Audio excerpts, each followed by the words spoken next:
So I want to give you something to do over lunchtime that hopefully will be enjoyable and not interfere with your meal. But first, do you have any questions about what you did? For those of you for whom it all went smoothly, fine, wonderful, I don't want to hear about it. If anyone had any difficulties, I would like to hear about that. So difficulties in doing what I did with Anne, in eliciting the information. I didn't see pictures at all. Okay, that's fine. You can do it auditorily and kinesthetically. It's okay. There are certain advantages to pictures, but different people grow up in different situations and have difficulty seeing pictures, and they can do it. You can do it in other ways. That's okay. We found in the elicitation that I was doing with Alessandra that she had a picture representation that she pulled from the distance into the future and she held right there. Okay. And then she brought, so she had a picture of the person. Then, well, that doesn't matter. She had a picture there and then she brought a situation. She brought a situation onto it. Okay. And I've been trying to find out where she brings the situation from because I'm trying to find the database for that. And I'm having a bit of, we haven't quite got there. Haven't quite got where her database is. Yes. So she did something similar to what you do, is that right? Yeah, that's what I was sensing. It's here. But it's how to have the conversation with the unconscious mind, not a conscious mind, because that comes in and says other things. Okay. Yeah, this is working with processes that are largely unconscious for most people. Yeah, that's right. And so it takes a little work to dredge it out. Because she's saying it pops up. Okay. And I saw her doing this. Okay. So Well, it may come from over there. Popped up Yes. there, It yes. may- So the database is over there? No, because when I think about the picture, it doesn't come from here. Because I've got the picture here. Okay. So I can't see the picture that moves from here to here. Okay. I just think about a situation and I've got the situation Okay, here. think about another one. Another situation or Mhm. another quality? Another situation. Yeah. Where does it come from? There. It's a pop-up. Oh, it comes here. from the distance. Yeah. Okay. Because you gestured like this. Yeah. Okay. So That's why I can't see just one situation at a time because it's. So this Yeah. is Oh, the yeah. database then? Yeah. Okay. I think it's come from there. yeah, it looks like it. Remember, all the stuff you've learned about nonverbal gestures and eye-accessing cues, and all that stuff still works. Yes, yes. This isn't totally new. It's just building on all that. And it's interesting to know, where does the database? Now- That is, it's changed a bit from before. So, but Well- anyway, it's very sure now, so that's great. Yeah. It looks good to me. I mean, I don't know. Maybe it'll be different after lunch. We'll see. One of the things that happens is that when you come to a seminar like this and you encounter alternative ways of doing things, sometimes your brain goes, ooh, that looks good. I like that. And sometimes people change, particularly in the early part of this, when we're just figuring out how things happen. Sometimes people change. They just automatically pick up something, and if it works well and all parts are happy, why not? So you were just mentioning that you can only see one picture at a time, right? Now, there's a certain advantage to seeing a lot of pictures at once because it's impressive. You just, wow. It's like seeing a whole lot of pictures on a wall or a whole bunch of medals. Let's say someone was a sports athlete or something, and they have all these medals on the wall. It's like the aggregate of seeing all of that at once is impressive, and it helps you with the sense of solidity. Now, I wonder if there's some way that you could combine that. Let me offer just some possibilities, because now we're going to start seeing how we could make your self-concept even better. Because I worked with some really capable people, and even the most capable of them only use about 2/3 of what they could use in building their self-concept. Now, you see a single picture, and I think you gestured round. Is it a round picture? No, it's square. Okay, so you see a square picture, and you see one at a time, right? And it comes in from a great distance? Yeah, when I think about quality, I think about the people I love, and I use this quality. Uh-huh. So at first I've got the picture of these people, Okay. just once, Uh-huh. and the picture is from here to here. Okay. And then, in order to be sure that I've got this quality, I think about a situation, Okay. and so I've got the situation. This is the first picture that I've got the situation here. Okay, so you put those people in different contexts. Yeah. Okay? in order Okay, to that's be great. Sure that I've got this one. No, when you were gesturing right there, you were saying this situation and you were gesturing like this. So that makes me wonder, as you were thinking, that maybe there's something over here somewhere where you get the situations. She put it from. I don't know, this, continue to explore. We don't have to decide now. Now, There is a chest. so you have a certain set of people here, right? Yeah. And then you change the background, is that right? So you No, change just one person at a time. one at a time. I think about my best friend, Okay. I've got a picture. Then I want to think about my boyfriend, I've got his picture. Okay. That is one at a time. They're not together. Okay, but you said something about changing situations. Yeah, when I think about the person, I would like to find out the situation. So I've got, with my best friend, I've got the picture in her house. Okay. And I'm in her house. Okay. I can see all the house. Okay. Panoramic. Yeah. Okay. Yeah, because I can't see myself. I'm in that house. Right. Good. Good. Great. And if I want to think about something else, someone else, I can see my boyfriend, and then I can see a different situation. We are Okay. in my car. Okay. Now, let's try something else. So you see the other person, so you're in it, so you don't see yourself, and it's panoramic, so it comes all the way around, right? Now, let's say it's a big panoramic image. Okay, from the waist up, right? Yeah. Okay. What if you saw more of it? What if you saw all of the person? In the panoramic situation, I can see all the person. Okay. It's the first picture. The first picture you yeah, see. I can Okay. see just Great. Okay, that's fine. Now, I want you to try something, and just try it out, see what happens. Because this is an example of, oh, we're going well. Does anyone have to leave right away? No. Oh, good. We'll go a little over, and then we'll start a little later. Now, so let's say this is your boyfriend, okay? And then you have another panorama of someone else, right? Or mother, who was it? Mother or best friend. best friend? So, well, no, this was a boyfriend, best friend. Okay, they're the same. Okay, let's say this They're is not the same person. this is best friend and this is boyfriend. Okay, and you can get those one at a time, right? Now I want you to try something sort of sneaky. What if you think of this one, and then imagine that this one is right behind here, and you can just see the edge.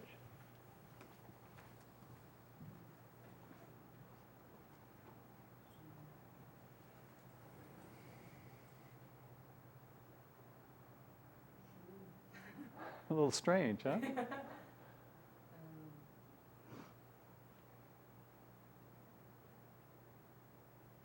Yeah, they're different. And They're really far away from me. you put them far away now? Yeah. What if you just do this one just like you always do? So you're in the situation and it's panoramic and you're with your boyfriend, okay? And then right behind that image is this other one. So it doesn't have to go far away. It's strange because the one with my boyfriend, I can see myself, and in the other one, no. You want me to pick up an image with my boyfriend when I'm associated? Yeah. Isn't that what you always do? Am I mistaken? I thought you always were in the picture, associated. No, it depends. Oh, okay. I've got different situation when Oh, fine. I'm associated. And Then whatever you do naturally. What I'm Okay, saying so is, the one here's, with my boyfriend, I'm not associated because I can see myself. okay, so And you in do the have, other one, I'm associated. okay. Then put one of them behind the other. I don't care which one is in front. So that you have a sense of there's more than one here. That you have this little edge. It just tells you, oh yeah, there's another one.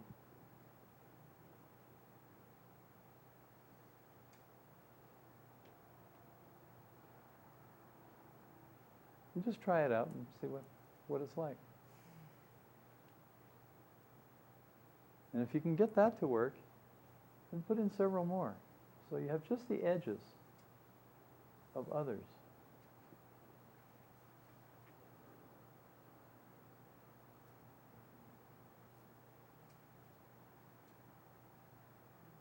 Strange for you, huh? Yeah. Okay, well, just try it out and play with it. Here's what I'm going after. I want you all to experiment more. And let me do some simple ones first. Well, no, let me go ahead with this. The simultaneous and sequential are both useful. Simultaneous typically, sequential typically, it's a very large picture, it's a moving picture, you can get into it very quickly as you did. It's wonderful for a quick response. There's also something valuable about some kind of big collage with a whole bunch of images. Wow, there's so many of them. When there's so many like this, however, you can't associate into one very quickly because they're distant and they're small.